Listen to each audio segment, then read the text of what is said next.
Today, my family and I are going to head to the pumpkin patch for our yearly trip. Last year at this time, I was feeling really bad. My hips were hurting, my lower back was hurting, my feet were hurting, my knees were hurting, basically everything was hurting. And today, I have no pain. So I've lost at this point about 20 pounds over the course of a year, but I feel so much better. So I can definitely tell that the exercise that I'm doing, the foods that I'm eating, they're making a huge difference. And above all, I think it's the consistency of doing this regularly. It really is changing my life.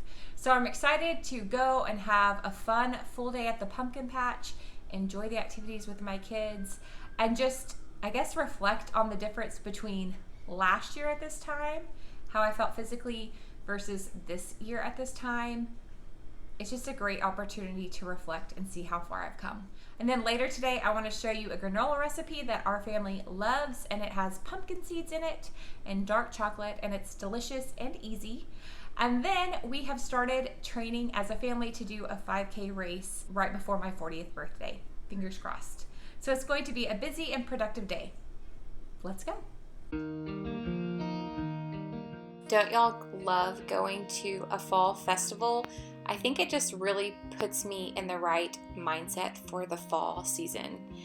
And today we took around 5,000 steps and we stood a lot, and other than being hot, I did not feel bad at all. I consider that quite the non-scale victory because last year at this time, I was in pain from the time that I got up until the time I went to bed.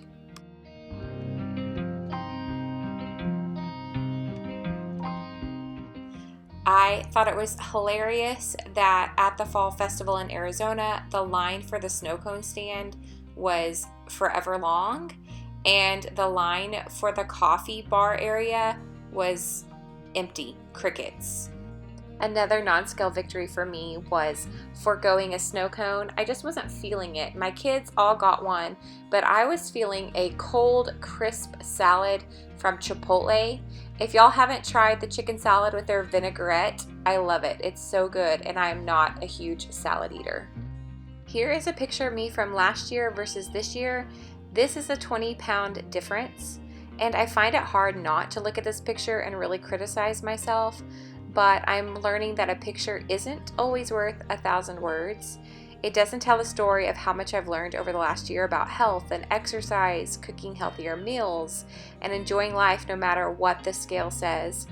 I'm grateful that I haven't quit. A health journey is not a linear journey, and I think it's important to accept that so that when challenges arise, we can remind ourselves that there is a season for all things. So keep pressing on toward good health, friends. You are worth it. We are worth it. We can do this. When y'all were kids, did y'all love reading the Berenstain Bear books? These are some of my favorite books from when I was a kid. I loved to buy them at the book fair. Those were the good old days. Anyway, our family loves to read these books, and we were reading them before bed the other night, and we came across this one about too much junk food, and it inspired us to think about doing a 5K race as a family. I just think that would be such a fun idea. Have any of y'all ever done a 5K as a family? How did it go? How did you train? We don't really know exactly how this is going to work out, but we thought, why not give it a try? So we looked up a training schedule, just something simple and easy, where you start off where you're only jogging for a couple of minutes and then you walk for a minute, and you alternate that 3 times with a warm-up and a cool down. And so that's what we're starting with, and you just do that 3 times a week, and then on the opposite days, you either rest or you do some strength training. So that is what we have been doing. Our goal is to not be the fastest necessarily, but just to do this together, to be fit and healthy together as a family, and to have fun while we're doing it.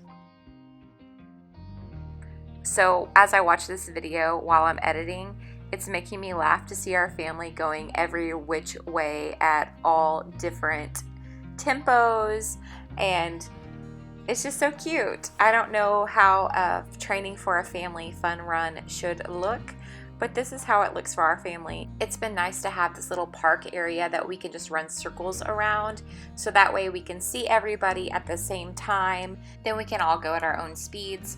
Right now we are jogging at about 12-minute, 15-second pace, and then our walking speeds all vary for sure. I walk at about a 20-minute mile pace, but when the kids are walking, they get distracted and enjoy looking at their surroundings, which is great. So yeah, this is what it looks like for our family to train. Next week, we'll bump up where we jog for 4 minutes and then walk for 2. And then it just increases by minute over the next 6 weeks, so that hopefully by December, we will be ready to do an entire 5K. And I think it would be great if we could jog at least half of it or more. So that's my goal. So it's official, I love my Fitbit. I have the Versa 2, and it has been so handy.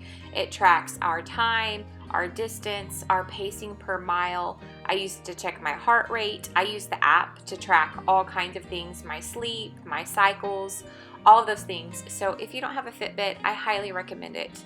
They are awesome. So lastly, I wanted to share with y'all this fixed granola recipe that I found in my Fixate cookbook, which again, I'm eating my words and I'm loving this cookbook, so you might want to check it out. But this granola, it's really, really simple. I've made it several times now. My entire family will eat it. It has 399 calories per serving, but it's 3/4 of a cup per serving, and that's quite a bit of granola. We like to use it as a snack or as a quick breakfast, and it's a good way to get your fiber in because it has 6 grams of fiber per serving. This is so easy to make. You just dump everything in a bowl and you mix it up. Grab a cookie sheet, put some parchment across the top, and bake it. In the recipe, it says up to 40 minutes. And I have found that in my oven, 15 to 20 minutes is plenty or it burns. And I do think that stirring it midway is really important because otherwise it burns. So I take mine out of the oven before it looks completely done because I found that once it sits out and cools down, it's perfect.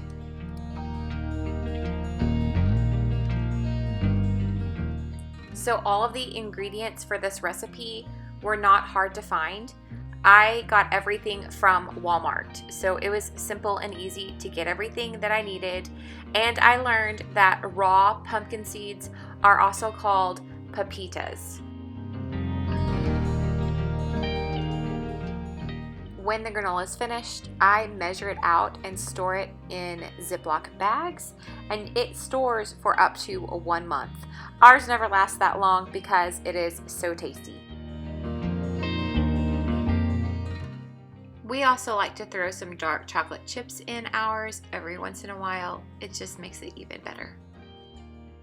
So that's it, friends. I hope that y'all are having a happy week. Let me know if you try out this granola recipe, and I will see y'all in my next video. Bye.